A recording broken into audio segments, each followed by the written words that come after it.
কেউ যদি সকালে 3 বার এই দোয়া পড়তে পারে তাকে পৃথিবীর কোনো প্রাণী কোনো মানুষ ক্ষতি করতে পারবে না। আল্লাহর কসম করে বলছি, আমি নিজে প্রমাণ পেয়েছি, আমি নিজে কখনো এই দোয়া ছেড়ে দিই না। কেউ যদি সকালে এই দোয়াটা 3 বার পড়তে পারে আর মাগরিবের পরে 3 বার পড়তে পারে, আমার প্রাণের ভাইয়েরা, কেউ যদি সকালে 3 বার পড়তে পারেন এই দোয়াটি, আমার আল্লাহ রাব্বুল আলামিন সকল শত্রু শত্রামি থেকে বাঁচাবেন। অনেকে ব্যবসা বাণিজ্য করে, বলে হুজুর ব্যবসা বাণিজ্য বরকত নাই, চাকরিতে বরকত নাই, মানুষ দুশ্মনী করে, মানুষ ফল ফলাদি ফলাই, জমিনে ফসল ফলাই, কিন্তু উন্নতি নেই। পাশের মানুষের উন্নতি আছে, আমার উন্নতি নাই। আপনি আমলটা করে দেখেন না, আল্লাহ তাআলা উন্নতির দরজা খুলে দিবে, আকাশের দরজা খুলে দিবে আপনার জন্য।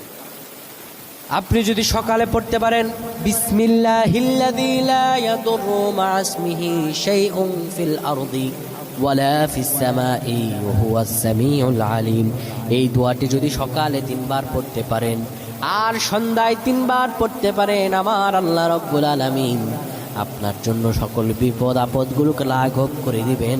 আপনার রিজিকে এত বরকতের নিয়ামত ধারা প্রবাহিত করবেন, আপনি কোনোদিনও কল্পনা করতে পারবেন না। সুবহানাল্লাহ।